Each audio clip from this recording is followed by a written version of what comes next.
सिद्धसाहुरं नमो नमो सिद्धसाहुरं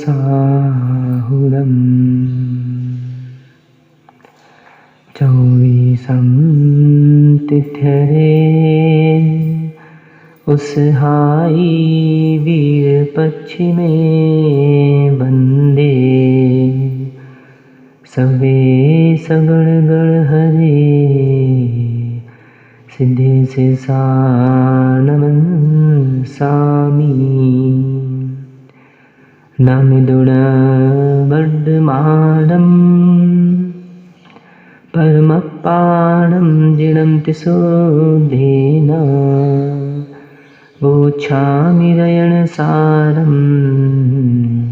सायारनयारधन्मीनम्। अंतातीत सिद्ध परमेष्टि भगवान की, वर्तमान शासन नायक वर्धमान स्वामी की, 1008 मूल नायक भगवान श्री पद्म प्रभु स्वामी की, परम पूजनीय आचार्य भगवान 108 श्री कुंद कुंद स्वामी की, परम पूजनीय दीक्षा शिक्षा प्रदाता आचार्य भगवान घोष 108 विशुद्ध सागर जी महाराज की, सिद्धांत शास्त्र की।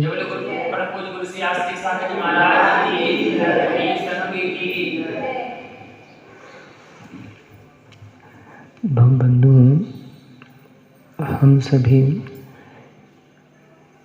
श्री पद्म प्रभु स्वामी के श्री चरणों में शिव श्री की प्राप्ति के लिए श्री जिन देशना का श्रवण कर रहे हैं।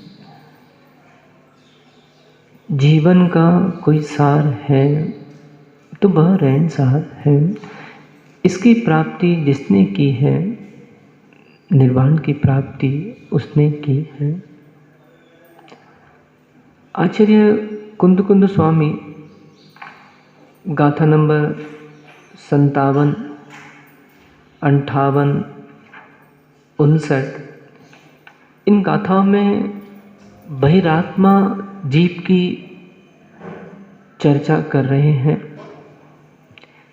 कि एक बहिरात्मा जीव, कल मैंने इसकी परिभाषा करी थी, पुनः उसको ग्रहण करना।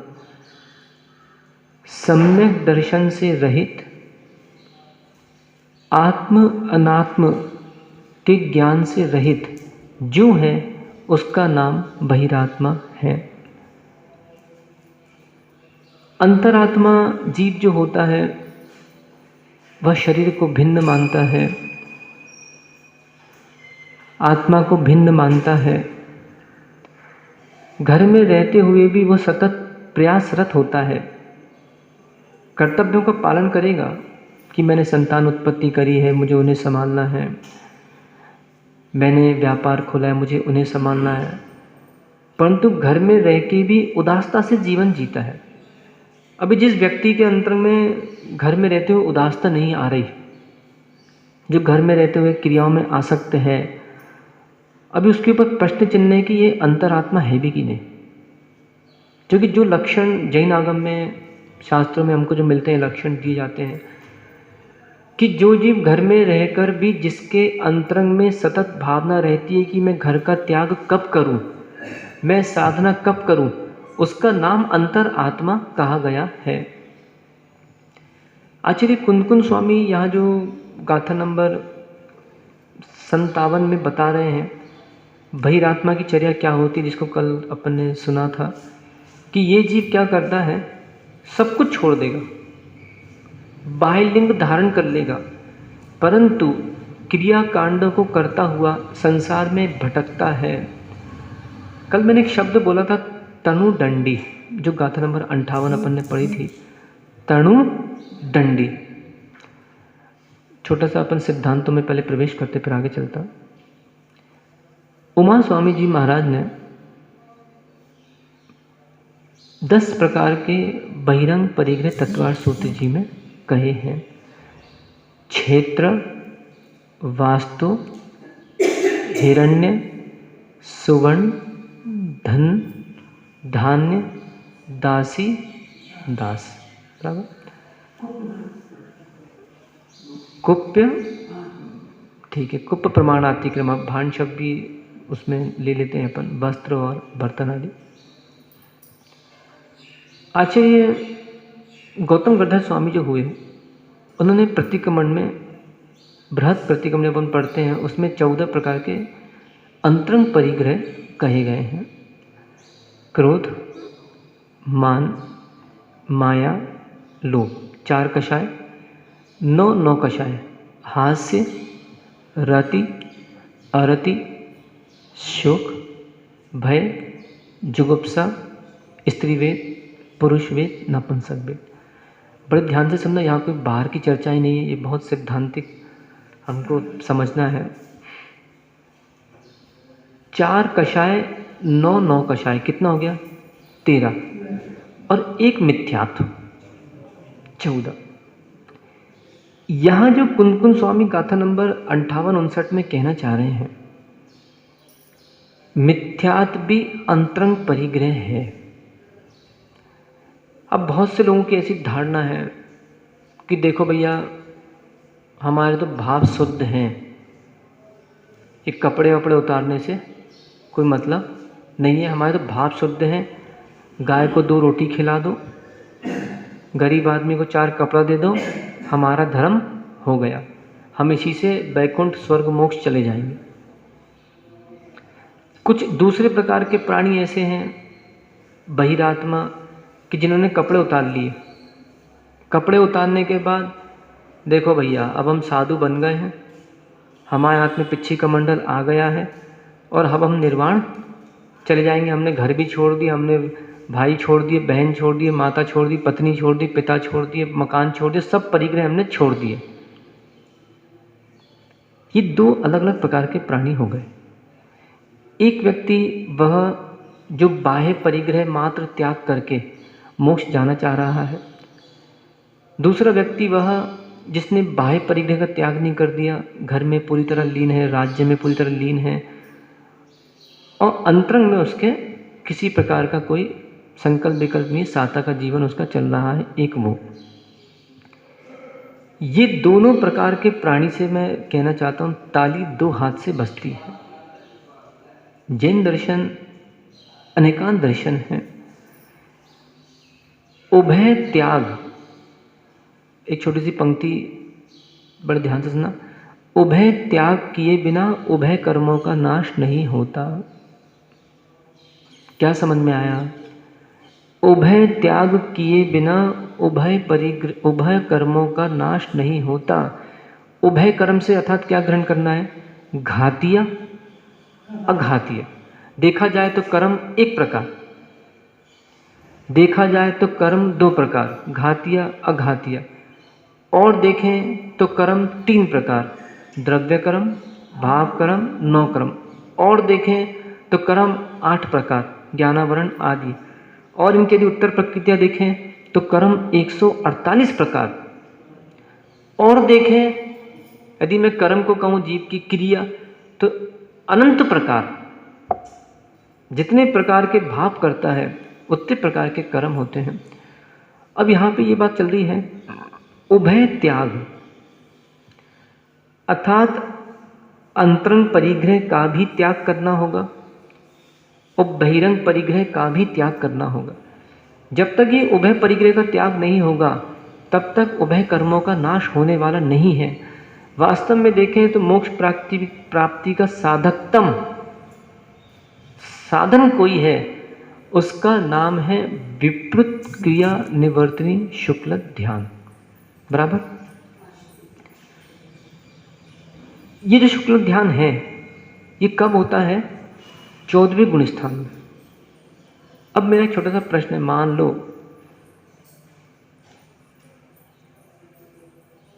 पूड़ी बनाने का अंतिम साधन कोई है,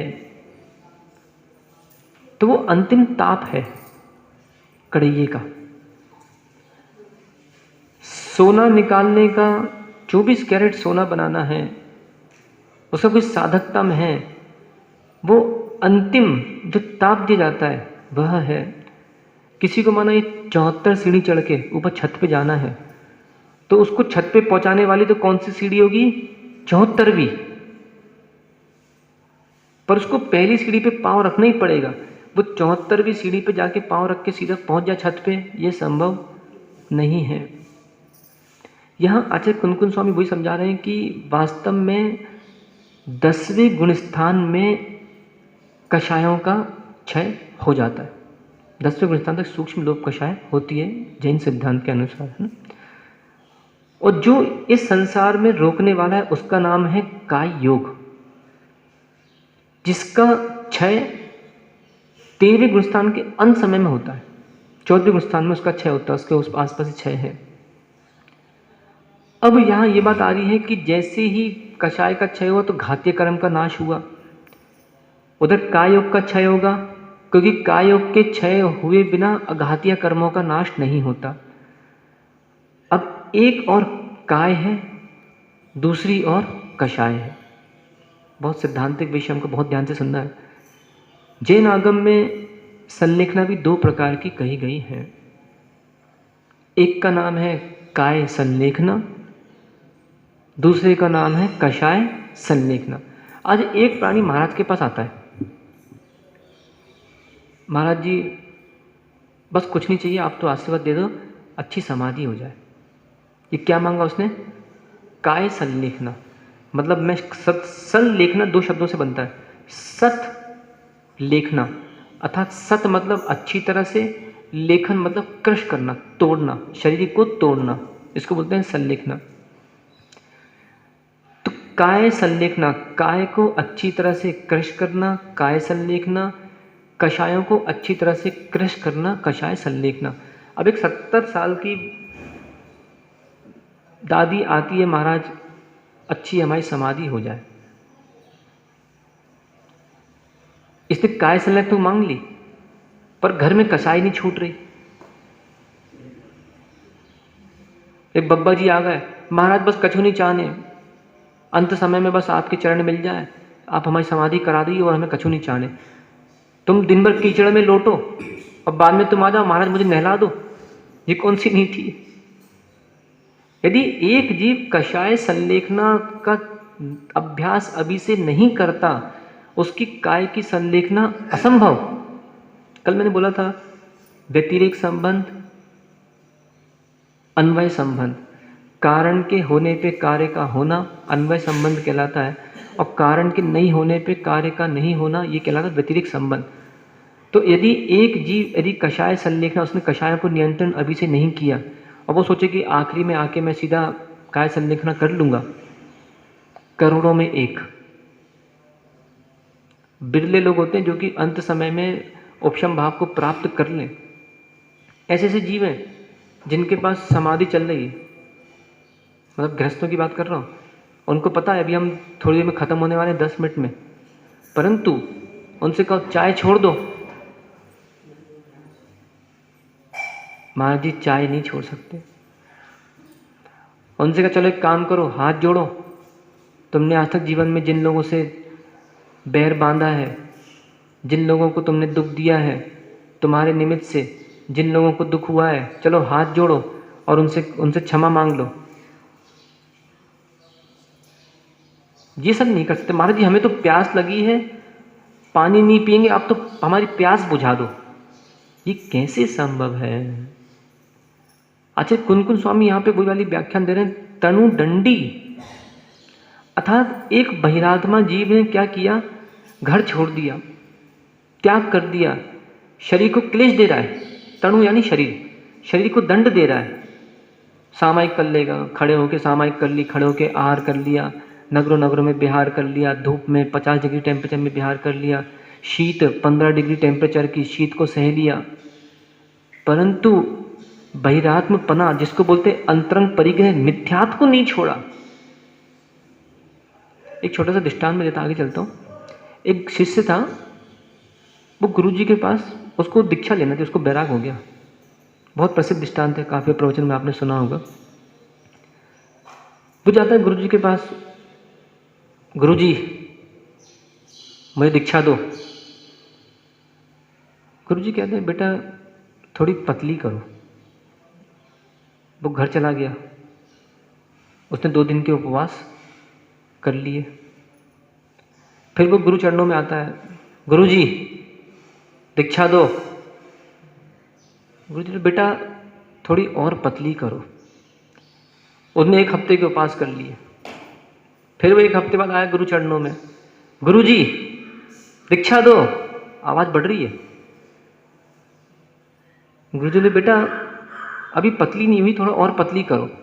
उसने 1 महीने के उपास कर लिए। उसको क्या लगा मैं ज़्यादा मोटा हूँ, तो गुरु जी कह रहे हैं थोड़ी पतली करो अपने शरीर को। उसने 1 महीने के उपास कर लिए। अब वो बेचारा लड़खड़ाते हुए कभी 4 बार गिर रहा, 5 बार गिर रहा, गिरते गिरते और बिल्कुल सिर पटक दिया उसने कुचलने में। गुरु जी दीक्षा दो, बेटा और पतली करो। अब क्या मर जाऊं? इतना पतला हो के चलते नहीं बन रहा, तुम्हारे चरणों में गिर रहा हूं, अब क्या मर जाऊं मैं? गुरु जी कहते हैं बेटा मैं तुझसे कहना चाह रहा था कि ये जो तेरी कषाय बढ़ रही है इसको तू पतली कर, परंतु तूने क्या किया, तू शरीर को सुखा के आ गया। शरीर को सुखाने से मोक्ष की प्राप्ति नहीं होती। मैंने भी क्या बोला, ये तो अपने जीवन में हमेशा ध्यान रखना है। जितने श्रावकों की देखो, जैन श्रावक है और यदि वो मोक्ष का इच्छुक नहीं है तो मैं बोलूँगा जैन श्रावक नहीं है। और यदि जो मोक्ष का इच्छुक है उसको उभय त्याग करना ही पड़ेगा, अर्थात ये नहीं हो सकता। आपने देखो ना आज बहुत सारे ऐसे संसारी प्राणी जो कपड़ों में मोक्ष मानते हैं। देखिए कुनकुन स्वामी ने, आज के नहीं है कुनकुन स्वामी, कुनकुन स्वामी 2000 वर्ष करीब उनको हो गए, कुनकुन स्वामी को तब के हैं ये। उस समय श्वेतांबर पट्ट परंपरा का बहुत बोला बाला था, लोग कपड़े में मोक्ष जाना चाहते थे। ऐसा नहीं है, आज जो श्वेतांबर पट्ट परंपरा दिगंबर साधु ने ही कपड़े पहने, ये कोई श्वेतांबर पट्ट परंपरा अलग से नहीं है। कभी यदि आपने देवसेन स्वामी का भाव संग्रह ग्रंथ पढ़ा होगा, जिसने नहीं पढ़ा मैं संक्षिप्त में उसमें से बता देता हूँ 2 बातें। उसमें व्याख्यान आया है, एक श्वेतांबर साधु थे, मतलब दिगंबर मुनि जो थे, पूरी दिगंबर पट्ट परंपरा थी। जब अकाल पड़ा, अकाल के बारे में जब चर्चा आई तो उन्होंने अपने शिष्यों से कहा कि शांति चंद्र नाम के गुरु थे, मूल आचार्य, उनका शिष्य था एक जिनचंद्र। ये पूरी देवसेन स्वामी के भाव संग्रह ग्रंथ से मैं बोल रहा हूँ। उसमें जब अकाल पड़ा तो उन्होंने शिष्यों से कहा कि भैया अब अपन कपड़े सब लोग ने धारण कर लिए। उस समय कपड़े धारण किए और अपना जीवन यापन किया। और जैसे ही अकाल मिटा तो शांतिचंद्र आचार्य ने अपने शिष्यों से कहा, उससे मूल, कि देखो अब तुम लोग सब कपड़े वापस उतारो और ठीक है जैसा समय था निकल गया, अब अपने स्वरूप में अपन वापस लौट आए। पर जिसको एक दिन शिष्टाचार अच्छा लगा वो कहाँ लौटेगा? 2 टाइम खाना खाने मिल गया, पंखा मिल गया, कूलर मिल गया, नाश्ता मिल गया। नहीं उनके बहुत चलता, सुबह को नाश्ता मांगने चले जाए, दोपहर को खाना मांगने चले जाए। कुछ ऐसे भी महात्मा जी हैं, कब ब्रेड खा लें, कब बिस्किट खा लें। थोड़ी शिथिल प्रवृत्ति है, शिथिलाचार है।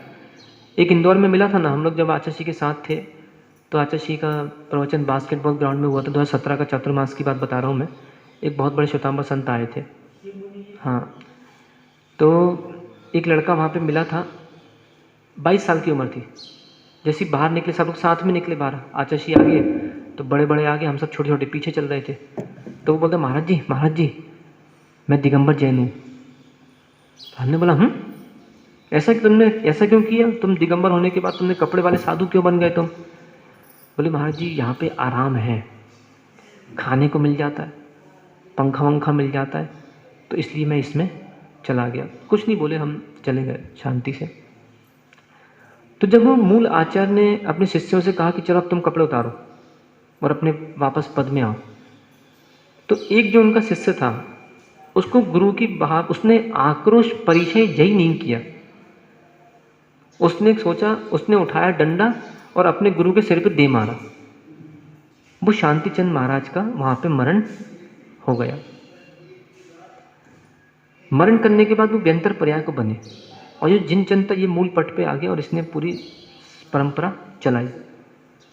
फिर बाद में जब शांतिचंद महाराज जो थे व्यंतर पर्याय को प्राप्त किए, क्योंकि क्रूर परिणामों से मरे थे, इन्होंने उसके बाद भी उसको समझाया कि देखो अभी भी समय है, अपने मूल उस पे आ जाओ।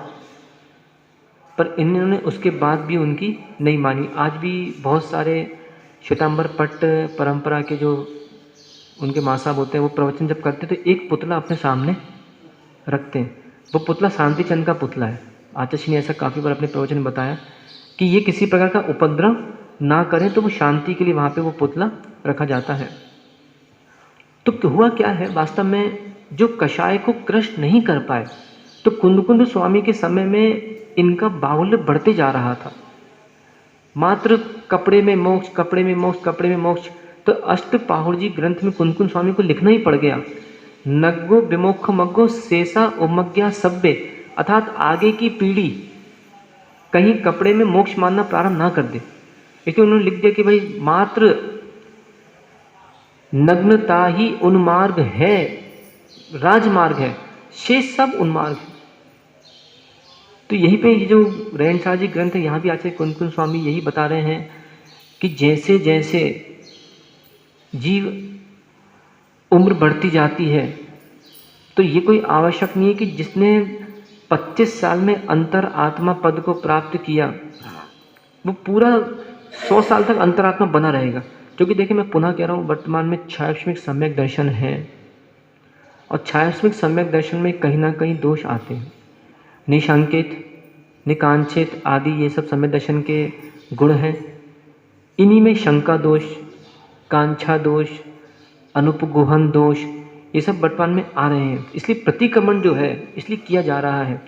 यहाँ आचार्य कुंद स्वामी जो कह रहे हैं, देखें गाथा नंबर 58 में, परलोए दिट्ठी, परलोक दृष्टि इसकी है। मतलब इसने निर्गंध पद को प्राप्त करके तनुदंडी काय को क्रश करने वाला ये जो बहिरात्मा है, मिथ्यात्व का त्याग किया नहीं। मिथ्यात्व मतलब झूठा, मिथ्या मतलब झूठा, त्वा मतलब पना, झूठा पना। और इसने क्या किया, तनुदंडी काय को क्रश करता चला गया। उपवास कर लिए, साधना कर ली, 50 हजारों माला फेर ली, भगवान का दर्शन कर लिया, सब कुछ कर लिया, पर इसके अंतर में परलोक दृष्टि थी कि मैं साधु बना हूँ तो चलो इसके बाद मैं स्वर्ग जाऊँगा, स्वर्ग जाके वहाँ पे मुझे अनेक रानियाँ मिलेंगी, मेरे अनेक सेवक होंगे। तो क्या किया, साधु बनने के बाद भी बहिरात्म दृष्टि बनी रही। परलोक का क्या कह रहे हैं, परलोक दृष्टि अर्थात परलोक का लोलुपी। ये क्या करता है, मोक्ष निमित्तम दुखम बही, मोक्ष के निमित्त दुख को उठाएगा, कंकड़ों में चलेगा, पत्थरों में चलेगा, सब कुछ करेगा, परंतु मिथ्या भावम ना छिज्जई, मिथ्यात्व को नहीं छोड़ता।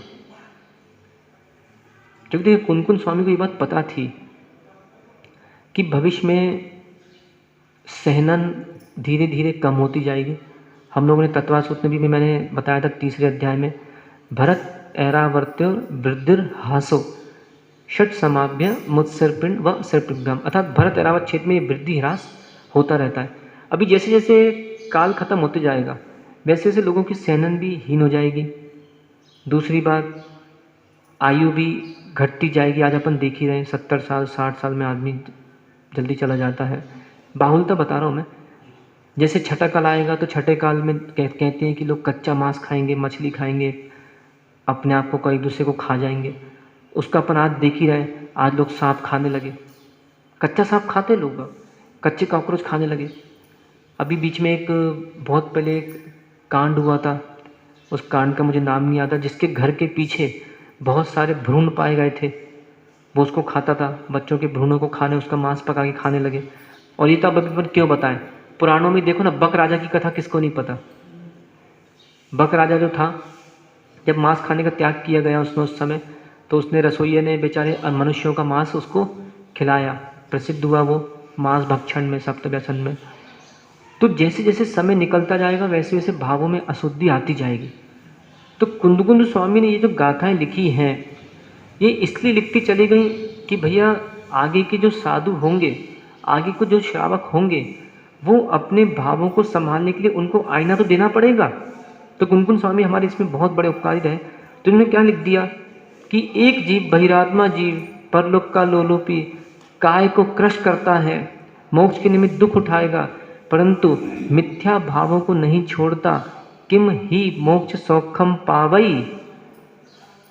अब स्वयं प्रश्न कर रहे हैं, तो क्या निश्चय से मोक्ष सौखम पावई, तो वो क्या मोक्ष सुख को प्राप्त कर सकता है? अर्थात कितना ही शरीर को क्रश कर लिया, परंतु कितना ही शरीर को क्रश कर लिया, परंतु तनु दंडी बन गया, परंतु इसने मिथ्यात भाव, मिथ्यात क्या कहला रहा है? परिग्रह। कौन सा परिग्रह है ये मिथ्यात? बोलो बोलो, कौन सा परिग्रह? भी मैंने बताया था, पहला अंतरंग परिग्रह, मिच्छत्व बेराया हासादिया छद्दोसा, जो गाथा प्रतिक्रमण में आई है। तो इसलिए श्रावकों, ये क्रोध, ये मान, ये माया, ये लोभ, ये सब त्याग तो बाद में, पहले मिथ्यात का त्याग करो। क्योंकि देखें, एक बात ये है कि यदि बामी में कितने डंडे मारो, सांप नहीं मरेगा, और सांप की केंचली उखा के फेंक दो, उसका जहर नहीं उतरता। एक गाथा नंबर इसमें जो आचार्य महाराज कह रहे हैं, इसी से लगी हुई गाथा है। नाहु दंडई को आहिम देहम दंडई कहम खबई कम्मम सप्पो किम मुबई तहा बम्मिये मारिये लोए। क्या कह रहे हैं आचार्य महाराज? नाहु दंडई को हाहिम, ये देखें, अभ्यास करो। मैं समझता हूँ आज इतनी सहन नहीं है, आदमी को 2-2 मिनट में तूफान आ जाता है। किसी ने सम्मान नहीं दिया तो चटक गए, किसी ने घर में खाना नहीं दिया तो चटक गए, कभी इच्छा की पूर्ति नहीं हुई तो चटक गए, कभी कोई इच्छित वस्तु थी उसे कोई छीन ले तो चटक गए। सम्यक दृष्टि जीव का पहला जो लक्षण है उसका नाम है प्रशम भाव। जिस श्रावक के अंदर में, जिस श्रमण के अंदर में यदि पहला लक्षण प्रशम भाव नहीं आ रहा तो समझना अभी मैं मिथ्या दृष्टि हूं, मेरे सम्यक्त में अभी थोड़ा सा प्रश्न चिन्ह है, क्योंकि मेरे अंदर में भी प्रशम भाव की कमी आ रही है। कोई बात नहीं, लेकिन गुस्सा तो आती है। यदि ऐसा कोई साधु मिल जाए वर्तमान में जो नाराज नहीं होता, तो मैं बोलता हूँ वो तो साधु ही नहीं है। क्यों?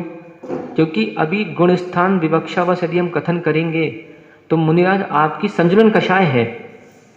हमको भी गुस्सा आती, हम कोई पत्थर की मूर्ति नहीं है, हमको ये 25 फुट के चंदा प्रभु नहीं है कि हमें कुछ नहीं होगा, हमें भी होता है। परंतु पानी की रेखा है, अंतर मुहूर्त में बदल जाना चाहिए, और अंतर मुहूर्त में वो रेखा बदल रही है। अर्थात वर्तमान में, अभी मैंने क्या बोला, कषाय का 10वें गुण स्थान तक द्विचरण समय में 72 प्रकृतियों का क्षय होता है।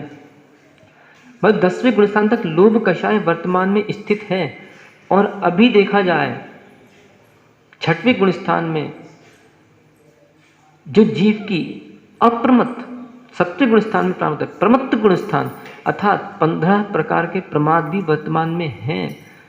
अब ये बात आ रही है कि जो श्रावक भी संसार में रह रहे हैं और साधु भी संसार में रह रहे हैं, दोनों का औदारिक शरीर है, ज्ञान दर्शन बिल्कुल एक है। अब अपने अपने ऊपर है कि किसका उपयोग कहाँ कितना जा रहा है। अब माना किसी के लिए क्रोध के निमित्त बने, गुस्सा नहीं करना, ये कोई उत्तम क्षमा धर्म की परिभाषा आचार्य कुनकुन स्वामी ने नहीं दी। उन्हें क्या लिखा है? क्रोध के निमित्त उपस्थित होने पर भी क्रोध नहीं करना, इसको कहते हैं उत्तम क्षमा धर्म। अब तुम 23 घंटे बैठे बिल्कुल शांत घर में, हम तो कछु से बोलत नहीं किसी से, और कहीं किसी ने एक चुटकी छोड़ दी, तूफान आ गया। अब यही इसी समय अपने आप को प्रशम भाव में लाना था। इसका नाम है उत्तम क्षमा धर्म। इसे सामयिक किया करो कभी कभी कि मैं सम्यक दृष्टि हूँ और मेरा पहला लक्षण है प्रशम भाव। मैंने भी बोले थे 4 लक्षण कल, प्रशम, संवेग, अनुकंपा, आस्तिक्य। जब कच्चा पानी ढोलो तो अपने आप को सामयिक करो, मैं सम्यक दृष्टि हूँ, मेरा अनुकंपा गुण है। जब गैया को डंडा मारो, किसी व्यक्ति को मारो, गालियाँ दो, तब विचार करो कि मैं अनुकंपा गुण से युक्त हूँ, मैं सम्यक दृष्टि हूँ। ये सामयिक किया करो प्रतिदिन शाम को कि क्या मैं सम्यक दृष्टि हूँ। यदि ऐसा लग रहा है कि कहीं ना कहीं अतिचार आ रहे हैं, पुनः स्थापित हो। या कुनकुन स्वामी कह रहे हैं, इसको बस समाप्त कर रहा, उसी प्रकरण से गाथा है ये, नाहु दंडई कोहाहिम देहम दंडे। ये क्या करता है बहिरात्मा जीव? क्रोध आदि को दंड नहीं देता, मतलब कषायों को दंड नहीं करेगा। किसको करेगा? देहम दंडे, शरीर को दंड देता है। वो जो पीछे अपन ने देखा कि क्या करता है, मोक्ष सुख के लिए पूरे शरीर को दुखी कर देगा, पूरे शरीर से साधना करेगा, परंतु मिथ्यात भावों को नहीं छोड़ता। दंडे कम्मम खबई, क्या कह रहे हैं? इससे कर्मों का क्षय कैसे कर सकता है? असंभव। ये दृष्टांत दिया था, दृष्टांत दे रहे हैं, तहा लोहे बम्मिये मारिये किम सप्पो मुबई। क्या कह रहे हैं? कहम तहा, जैसे लोहे बम्मिये, बम्मी बामी मतलब सांप का बिल, उसका उदाहरण दिया है। बम्मिये मारे, सांप के बिल को मारो, अब बिल को मारने से किम सप्पो मुबई, क्या सांप मर सकता है? नहीं मर सकता। ऐसे ही इस शरीर रूपी बामी को कितना ही कष्ट दो, कितना ही कष्ट दो, पर अंदर के क्रोधादि रूपी कषाय रूपी सर्पों को नहीं मारा तो मोक्ष की प्राप्ति 3 काल में होने वाली नहीं है। इस प्रकार और आगे आचार्य महाराज क्या क्या गाथा कह रहे हैं, पर यहाँ पे इतनी बात समझना है, कोई अज्ञानी ही होगा जो धान के बाहर का छिलका निकाले बिना खीर खाना चाहता है। अच्छा, कितने ऐसे श्रावा के मेवा में जो जैसी चावल, धान सहित चावल की खीर बनाते हैं? कोई नहीं बनाता। सब पहले छिलका निकालते हैं और फिर देखें, जो बाजार से भी चावल आता है ना, छिलके के अंदर एक और छिलका होता है। तो पहले बाहर का धान निकाला जाता है, फिर अंदर की पतली लालिमा निकाली जाती है, और फिर जो चावल खाते हैं उसमें बाबू भैया आनंद आता है। ऐसे ही पहले कपड़े उतारे, और कपड़े उतारने के बाद अंदर की क्रोधा कषाय की लालिमा उतारी, फिर आनंद बढ़ता है। मैं समझ रहा हूँ यहाँ पे ना तो कोई, अभी तुम लोग ना तो साधु हो ना साध्वियाँ हो, परंतु जब भी साधु साध्वी बनना होगा, ये क्रिया का पालन करना होगा। जब भी मोक्ष को जाना होगा तो ये क्रियाओं का पालन करना पड़ेगा। इसलिए पुनः इसका उपसंहार कर लें। 10 प्रकार के बाह्य परिग्रह अकेले त्याग करने से निर्वाण की प्राप्ति नहीं हो सकती। 14 प्रकार के अंतरंग परिग्रह अकेले त्याग कर दिया कि हाँ, हमें तो मिथ्यात भी नहीं है, हम तो शांत रहते हैं, हम तो ये रहते हैं, वो रहते हैं, परंतु बाह्य परिग्रह का त्याग नहीं किया तो भी निर्वाण की प्राप्ति नहीं हो सकती। उभय परिग्रह का त्यागी ही उभय कर्मों का नाश करके सिद्धत्व की प्राप्ति कर सकता है। श्रावक को अपने जीवन में अंतरंग परिग्रह का त्याग करने का भी अभ्यास करो और बहिरंग पढ़ने का भी त्याग करने का अभ्यास करो, जिससे निर्वाण प्राप्ति हो सके और जीव रक्षा हो सके। रक्षा करो जीव की रक्षा करो, जीव की रक्षा करो जीव की रक्षा करो। यदि नहीं की रक्षा जीव की तो चलती रहेगी दुकान। कर्म अजीब की भगवान आदिनाथ स्वामी।